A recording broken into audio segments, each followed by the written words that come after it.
JD Cap 26 here, just do and hobbies. We got a Diana here with a 1/2 inch by 20 UNF. We've got a buck reel silencer. So I want to see how this fits on here.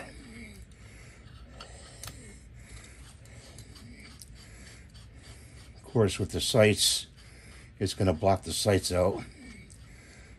It's on there very nice. Very nicely. Okay. I can still see the sight picture looking down the sights. And that's the buck rail.